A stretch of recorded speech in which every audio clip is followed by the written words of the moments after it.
Hello, welcome to the Takshashila classes.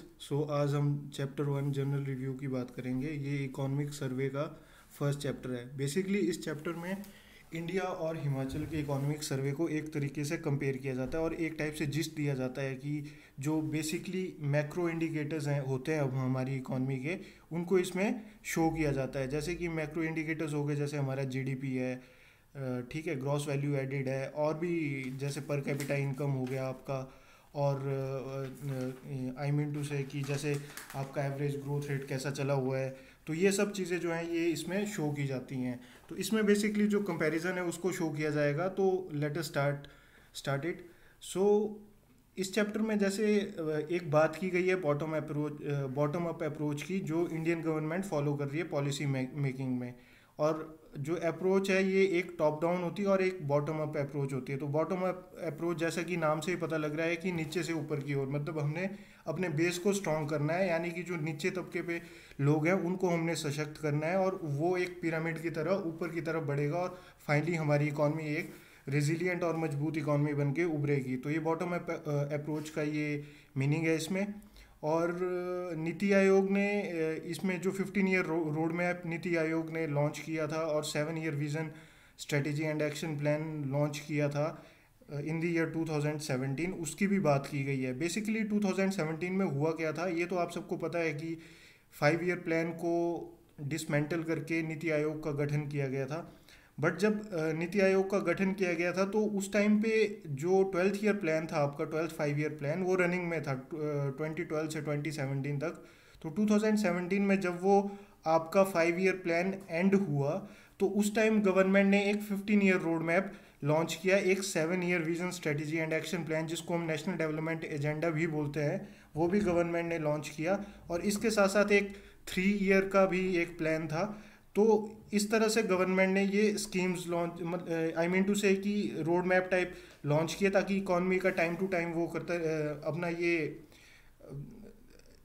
लक्ष्य निर्धारित करते रहें और उनको अचीव करते रहें। तो 15 ईयर रोड मैप में बेसिक जो जैसे पॉवर्टी है, हेल्थ केयर को मजबूत करना है, इन सब चीज़ों की बात की गई है।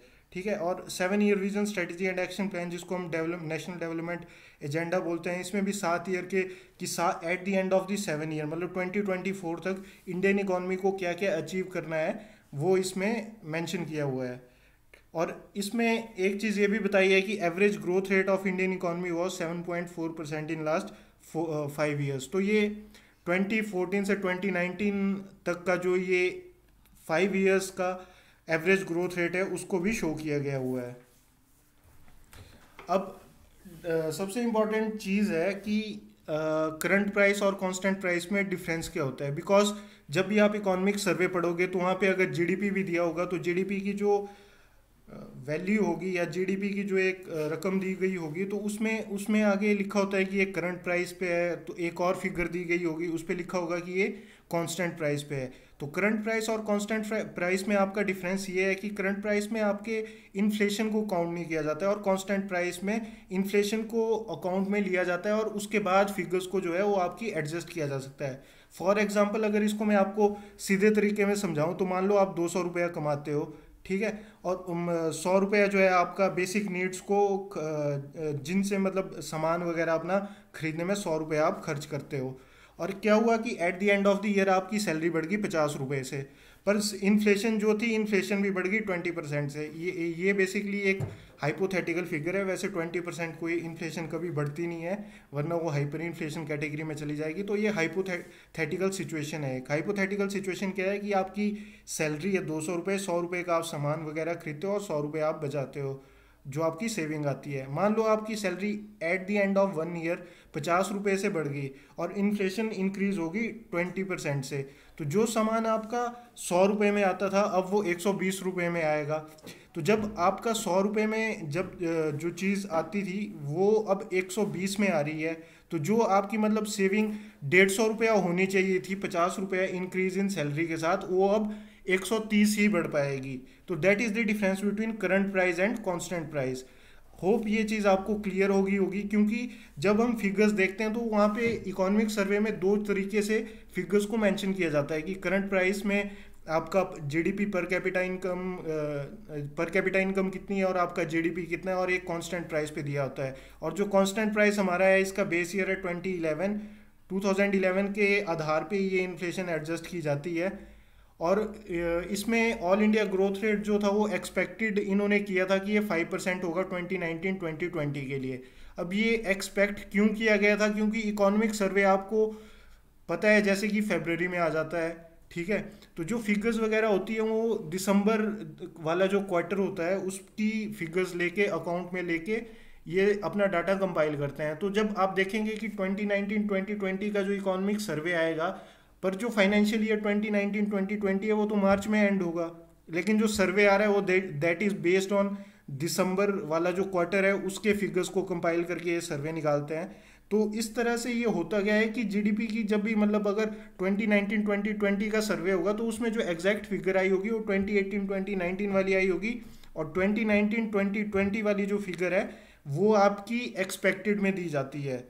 तो इस चीज़ को थोड़ा क्लियर रखें। कई बार एग्जाम में मैक्सिमम टाइम वैसे यही पूछते हैं कि what was the expected growth rate for the upcoming year, या 2019-2020 का क्या क्या एक्सपेक्टेड ग्रोथ रेट था। इस तरह के क्वेश्चंस आपके प्री में पहले भी आ चुके हैं, उनको भी मैं आगे अगले चैप्टर में मेंशन करूंगा कि किस तरह से वो क्वेश्चन पुटअप किए गए थे और क्या क्या उनका आंसर था और उन चीज़ों को कैसे डील किया जाता है। बेसिकली ये जो मैक्रो इंडिकेटर्स हैं इकोनॉमी के, इनको तो आप एक पेज पे नोट करके कॉन्स्टेंटली रिवाइज करते रहें और इनका याद होना बहुत इंपॉर्टेंट है आपके लिए। तो जैसे कि इसमें बताया है, जैसे मैंने बता दिया आपको कि ये एक्सपेक्टेड क्यों लिखा गया है, तो एक्सपेक्टेड इसलिए लिखा गया था क्योंकि जो दिसंबर तक के क्वार्टर्स का डाटा कंपाइल करके उन्होंने इकोनॉमिक सर्वे निकाला था, तो जो एक क्वार्टर मिसिंग था उसके लिए इन्होंने उसको एक एवरेज वो काउंट करके उन्होंने एक एक्सपेक्टेड वो बता दिया था कि ऑल इंडिया ग्रोथ रेट इतना होगा। अब ये जो ऑल इंडिया ग्रोथ रेट है ये बेसिकली कई एजेंसीज, कई इंस्टीट्यूशंस लॉन्च करते हैं। जैसे आईएमएफ भी इंडिया का एक ग्रोथ रेट बताता है या प्रिडिक्ट करता है, वर्ल्ड बैंक भी प्रिडिक्ट करता है। लेकिन जो ये डाटा है आपका, ये नीति आयोग और मिनिस्ट्री ऑफ फाइनेंस में जो इकोनॉमिक अफेयर्स वाला डिपार्टमेंट है वो ये कंपाइल करके आपको पुटअप कर देते हैं, ठीक है। और कंट्री की जो पर कैपिटा इनकम है वो 1,26,521 है करंट प्राइसेस पे, और 92,085 रुपीज़ ये है कांस्टेंट प्राइस पे, ठीक है। और आपका जीडीपी इंडिया का 189.7 लाख करोड़ है करंट प्राइसेस पे और 139.8 लाख करोड़ है कांस्टेंट प्राइसेस पे। ऑल्दो पहले तो ये करंट प्राइसेस पे ही पूछते थे, बट आजकल जिस तरह से एग्जाम में क्वेश्चन ये घुमा फिरा के पुटअप कर रहे हैं, तो इट इज़ एसेंशियल दैट आपको दोनों टाइप से ये आने चाहिए कि करंट प्राइसेस पे इंडिया का जीडीपी कितना है और कांस्टेंट प्राइसेस पे इंडिया का जीडीपी कितना है। और आगे आता है जीवीए ग्रॉस वैल्यू एडेड होता है, वो 6% है। अब ग्रॉस वैल्यू एडेड क्या है, ये इंडिया ने अपने अकाउंटिंग सिस्टम में 2015 में लॉन्च किया था ग्रॉस वैल्यू एडेड, मतलब 2015 से इन्होंने स्टार्ट किया था अपने अकाउंटिंग सिस्टम में। तो ग्रॉस वैल्यू एडेड क्या चीज़ है, ग्रॉस वैल्यू एडेड क्या होता है, जब आपका जीडीपी होता है तो जीडीपी में जैसे आपको पता है डेफिनेशन की, उसमें गुड्स एंड सर्विसेज का जितना भी उनका कॉस्ट है, मतलब जितनी भी उनकी वैल्यू है उसको कैलकुलेट करके जीडीपी निकाला जाता है। तो जीवीए में क्या होता है कि जीवीए में जो मतलब रिकरेंट कॉस्ट होती है, जैसे कि रॉ मटेरियल लगा किसी प्रोडक्ट को बनाने में, तो वो जो फाइनल प्रोडक्ट की कॉस्ट है उसी में ही रॉ मटेरियल की कॉस्ट को वो इंक्लूड करके मानते हैं। तो इसलिए जो जीवीए है वो एक टाइप से ज़्यादा बेटर वे है जीडीपी के मुकाबले to compare the growth rate, okay. और बात करें हिमाचल जीएसडीपी की, तो ये 2018-19 में 1,53,845 करोड़ रुपीस था करंट प्राइसेस पे, और कांस्टेंट प्राइसेस में था 1,17,851 करोड़ रुपीस। और प्रिडिक्टेड ग्रोथ रेट, जैसे कि मैं बता चुका हूँ कि ये प्रिडिक्टेड ग्रोथ रेट क्यों आती है आपकी, तो ये थी 5.6%।